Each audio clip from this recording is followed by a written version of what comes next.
you're looking at McLaren's day and you're like, oh, it's just, I can't believe they did that.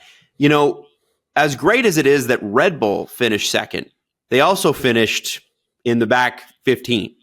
And I think we have to have a conversation about Sergio Perez again, because we're looking at this, and I was, I'm looking up some quotes and stuff.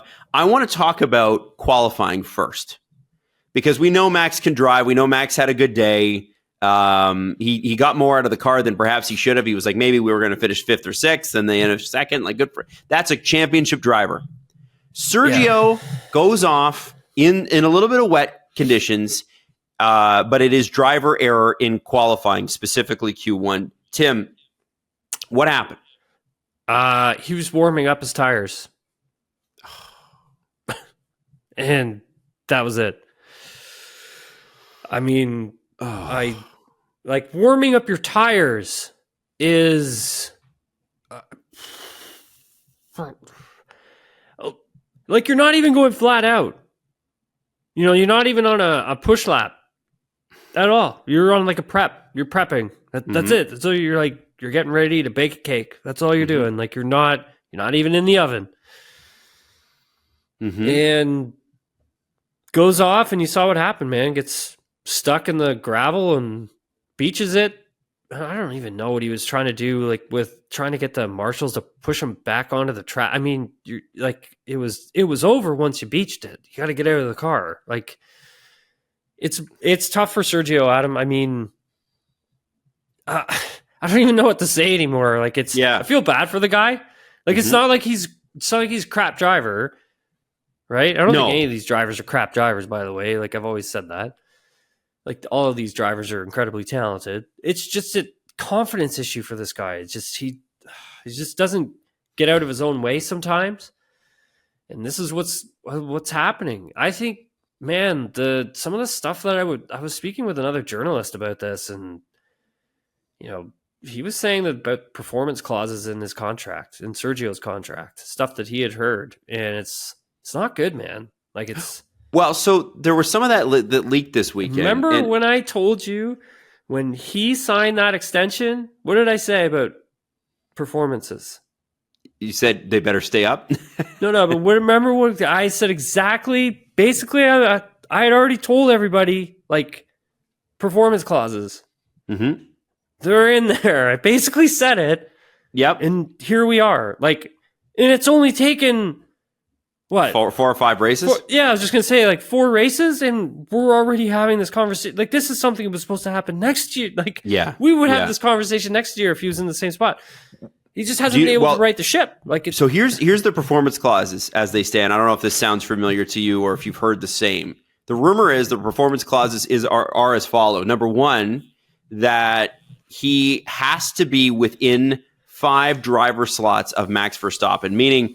Right now, he's 6th in the driver standings. He would need to be 5th. Yeah, that's what that's... You've heard that? Yeah, one of the journalists was telling me about that, yep. The other rumor is that he needs to be within 100 points of Max Verstappen. Yeah, that was the other one as well. And he is currently, I think, 120 out or more. Now, which means that, like, by the time we get to the summer break, he would... It would have to... Well, he would be pulled out of the car. By Belgium. It has to be by the end of Spa. Yeah. So we got Hungary and we got Spa left, don't we? And then summer break. Yeah. So like this, he's got 2 races to do that. He can do it, but here's the thing: close the points like that to Max. Like I don't think so, Adam. Well, he put. Sergio didn't even score any points this weekend. Yeah, and this is how many weekends in a row of that. And I, Tim, here's the thing. Like Logan Sargent, people give Logan Sargent a lot of crap. Logan Sargent has out-qualified Sergio 7 out of 12 times. Logan Sargent. Man. Let's look at the Red Bull Junior team. Let's look at VCARB. Sonoda, Ricardo, both ahead of him this weekend. It doesn't even matter what Sonoda and Ricardo are doing head-to-head if both of them are ahead of Perez. So Sergio is 6th in the drivers. Yeah. Max has 255 points. Sergio has 118. And he has to be within 100. At least 100. So he's got to win both races and hope basically that Max doesn't get points. Man, like, there's no way. Like, I'm sorry, but I don't know what happens to him moving forward.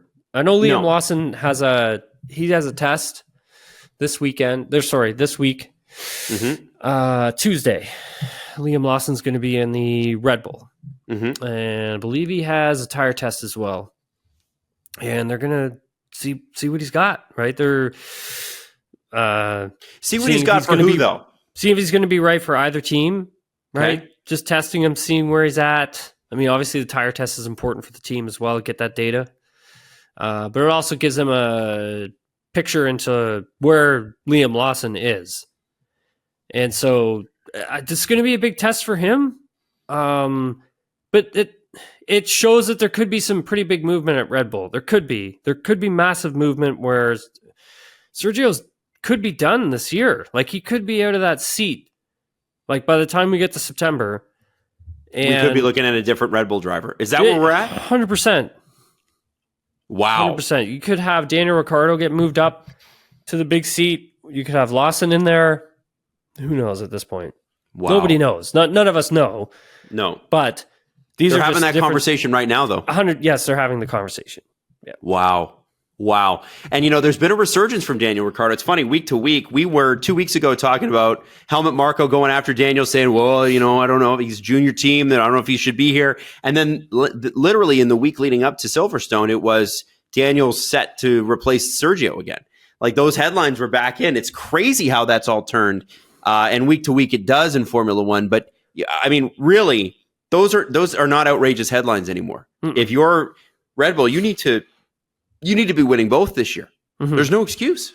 And I think Yuki, and I think a lot of people asked him, and I think this is important.